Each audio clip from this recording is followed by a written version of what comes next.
بسم اللہ الرحمن الرحیم۔ صرف 5 منٹ کا مدرسہ قرآن و حدیث کی روشنی میں 16 ذی القعدہ۔ نمبر 1، اسلامی تاریخ۔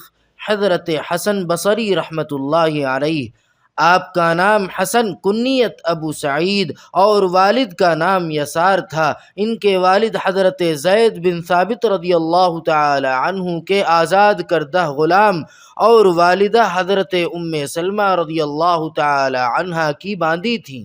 سن 20 ہجری میں پیدا ہوئے، 12 سال کی عمر میں قرآن کریم مکمل حفظ کر لیے۔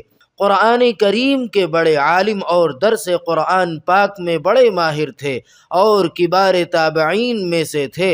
حضرت ابو ہریرہ رضی اللہ تعالی عنہ فرماتے ہیں کہ کسی غیر صحابی کو حسن سے زیادہ صحابہ رسول سے مشابہ نہیں دیکھا۔ حضرت حسن بصری رحمۃ اللہ علیہ علوم ظاہری میں شیخ الاسلام کا درجہ رکھتے تھے، لیکن ان کا اصل جوہر علم باطن اور تصوف تھا، جس کی وجہ سے قوت ایمانی، وعظ و نصیحت اور دعوت و تلقین کے ذریعے لاکھوں انسانوں کو ہلاکت سے بچائے۔ تصوف کی تمام نہریں انہی کا سرچشمہ ہیں۔ تصوف کے اکثر سلسلے آپ کے واسطے سے حضرت علی رضی اللہ تعالی عنہ تک پہنچتے ہیں۔ سلاطین و امراء اور سیاست سے دور رہتے تھے، لیکن ضرورت پر حجاج کے سامنے بھی حق بات کہنے سے گریز نہیں کرتے تھے۔ سن 110 ہجری میں جمعہ کی رات میں انتقال فرمایا۔ نمبر 2، حضور صلی اللہ علیہ وسلم کا معجزہ، کھانے میں برکت۔ حضرت ابو ایوب انصاری رضی اللہ تعالی عنہ فرماتے ہیں، میں نے ایک مرتبہ صرف 2 آدمیوں کا کھانا بنوایا، آپ صلی اللہ علیہ وسلم اور حضرت ابو بکر صدیق رضی اللہ تعالی عنہ کا، لیکن آپ صلی اللہ علیہ وسلم نے مجھے حکم دیا کہ انصاریوں کو بلا لاؤ۔ چنانچہ اس کھانے میں سے 180 آدمیوں نے سیر ہو کر کھایا اور سب نے آپ صلی اللہ علیہ وسلم کی نبی ہونے کی گواہی دی اور آپ صلی اللہ علیہ وسلم کے ہاتھ پر بیعت کی۔ نمبر 3، ایک فرض کے بارے میں، حاجی پر قربانی کرنا۔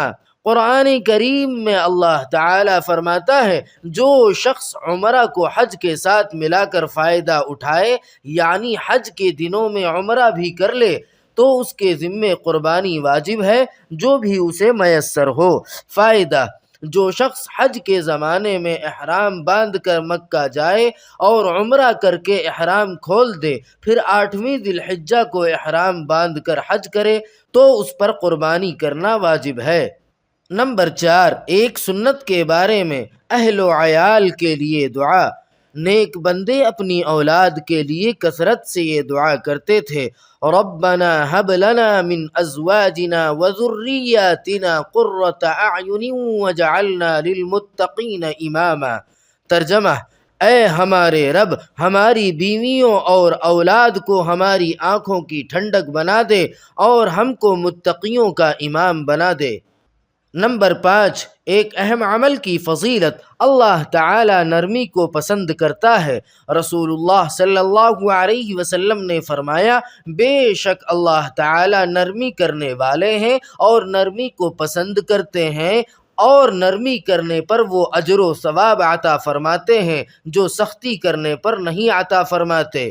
نمبر 6، ایک گناہ کے بارے میں، ایمان کو جھٹلانا۔ قرآن کریم میں اللہ تعالی فرماتا ہے، جس شخص نے بخل کیا اور لاپرواہی کرتا رہا اور بھلی بات یعنی ایمان کو جھٹلایا تو ہم اس کے لیے تکلیف و مصیبت کا راستہ آسان کر دیں گے، یعنی جہنم میں پہنچا دیں گے۔